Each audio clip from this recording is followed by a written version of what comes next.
We're talking about the disaster of the state budget and the union, quote-unquote, concessions deal that was voted on and passed by the Democrats. This is what they muscled it through, I guess is how you describe it. Rob Sampson joins us. He's from a little town down near Waterbury, I think, which I'm not going to say. I'll let you say because I haven't learned to say it like a native yet. I'm a resident of Wolcott, Todd. Good afternoon. Wolcott.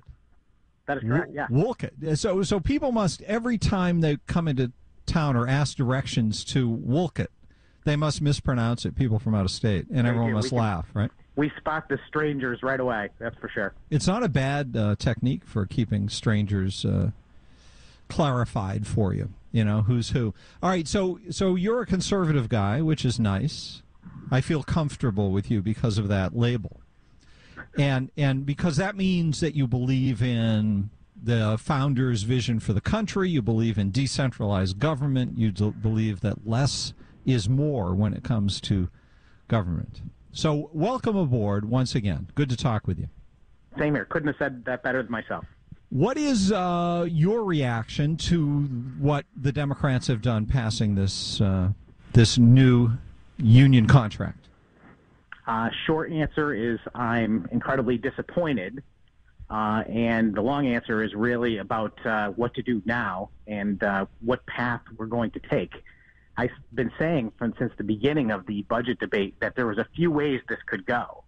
There was either going to be a Democrat budget and concession package that just gets put together by the majority party and goes through both chambers without hesitation and without any support from Republicans in the minority. The second option would be that we Republicans put together a budget product that is so good that no one can possibly say it's not going to work, and we manage to pull over a couple of Democrats and we pass a Republican budget into the state as law. And finally, the third option, and the one that scares me the most and the one that is still on the table, Todd, is that there is a possibility that somehow, some way, Democrats and Republicans will get together and craft a budget that it passes by virtue of a majority of both parties voting for it, but people on the edges likely do not. That sounds like a great idea to the average person on the street, except for the fact before you fill in the blanks. Go ahead. That would require that Republicans agree to raise taxes. That's exactly where I was going with that. It sounds like a great idea until you realize what us having a bipartisan agreement means. And in my experience, which is relatively short in the legislature, 8 years, compromise when you're in the minority means doing whatever the majority says. So when it comes to issues of significant core principles, like whether or not we're going to continue on the horrible spending and taxing path that the state has been on, I say no compromises. Well, what of the people who didn't mind that last point, that Republicans would compromise on raising taxes somewhat to make ends meet? Some people, maybe even ones who have conservative instincts when it comes to fiscal issues, might say, well, this is a tough time, and even though I'm against higher taxes, maybe that's what's required in this moment. I would make a good case that it's certainly not required. I believe the state of Connecticut's state budget requirements, the amount of spending and taxes that exist in our state far exceed what is necessary to run any state government. And I think it's fairly pretty easy to document that. And using what? How do you prove that point? Well, I would point out the amount that is costing per capita. We have the largest indebtedness per citizen in the state of Connecticut. Our economy is taking a hit because of the things that we're very, very aware of, the amount of taxes and regulation that put a burden on each of our citizens, the fact that our retirees that are on fixed incomes are being taxed at extraordinary numbers for their property taxes. Social Security income is taxed in the state of Connecticut. These are things that other states are not facing, and they manage to keep their books in the black. So you can empirically demonstrate to people that life is more expensive in Connecticut because state government spends more per person. Right. And I don't think there's any argument about that. I think that people all across the political spectrum would agree with that. It just happens that people that are on the left-hand side of that spectrum think that's a good thing. They think that government having plenty of dollars to spend and being involved in the lives of citizens improves the quality of life for those citizens. And I'm on the other end of that spectrum, which says freedom is the most moral choice that you can have in any situation. And I would prefer to leave it up to the citizens of the state to make their own choices how they want to live their lives without interference from the government. It's also a bogus argument if it's demonstrable that it costs more to achieve the same things. In this state, that's where the whole thing falls apart. But yeah, it's supposed to be a liberty-based society, and that means government stays out of our necks, except when it absolutely has to. And if there's anything this exercise should demonstrate, it's that that's not how many elected officials view things. We're talking with Rob Sampson. He's a state rep from Wolcott. It's kind of like a frog thing, right? 860-522-9842. We'll get a traffic update and continue with Rob. Mike Allen is in front. Rob Sampson is with us. He's a Republican state representative. He's got 8 years in. And where is that on the learning curve, would you say? How long does it take to actually understand how things work? I think that depends on the individual legislator, Todd. You mean some are dumber than others? To figure it out. What's that? I said it didn't take me long to figure it out, but before you have any real significant influence, it definitely takes some time. You've got to work your way into a position where you have some say and the respect of your colleagues, and that's not something that you can walk into. You've got to earn that over time. And that's what makes you effective. As much as one can be, yes. Yes. and incidentally, just to go back to your point, I have an interesting role as chairman of the Conservative Caucus in that not only am I an individual legislator, but I am trying to work on behalf of the members of that caucus to influence the leadership to take us in a direction that we believe is the right direction.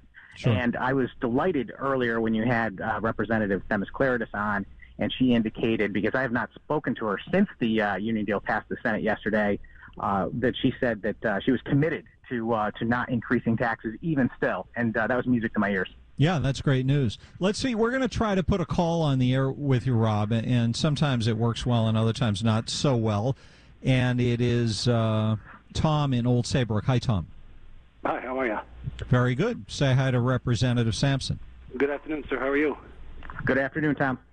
I just was kind of thinking about the vote and the way it went and wondering if people really understand why it went the way it went, or the possibility of why.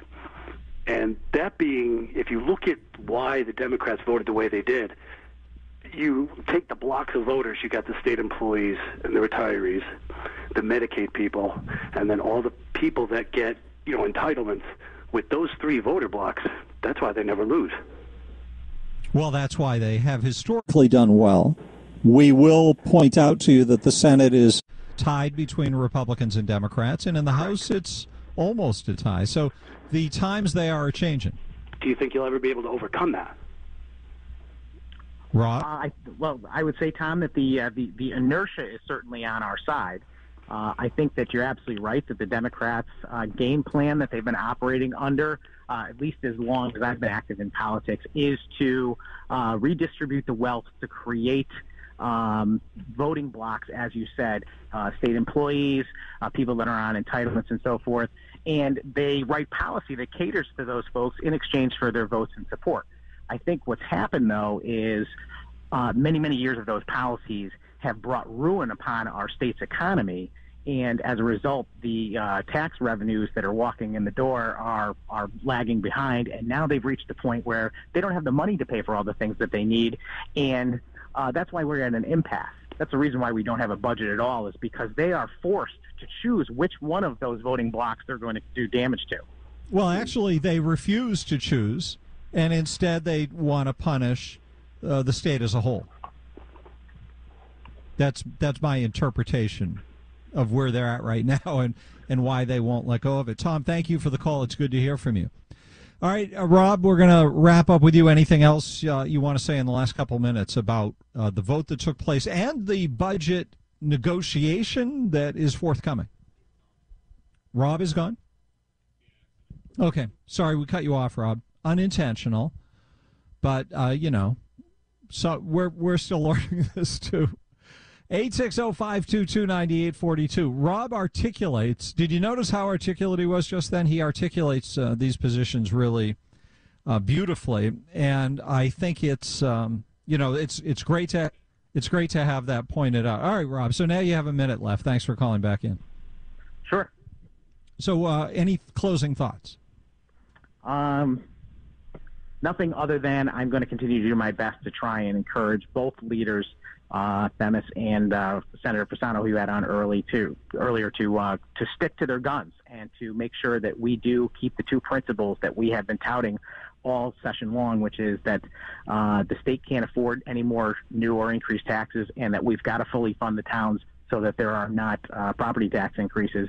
And ultimately, I think the other thing I would say is that people need to be aware of who voted which way on these union concession packages, because I believe the people that did so are going to be responsible for a lot of pain for many, many years to come. There are going to be bad things happening because we are going to be prohibited from making the changes necessary. And ultimately, that's going to mean increased taxes, or it's going to mean cuts to social services. And it's a shame, because we should have left our opportunities open, not only for this session, but for years going forward. Rob Sampson, thank you so much, sir. My pleasure. Thanks again, Todd. Okay. Rob's a Republican state representative. He articulates those positions. Did I say that already? Yes, I did. He does a beautiful job, and I'll keep saying it.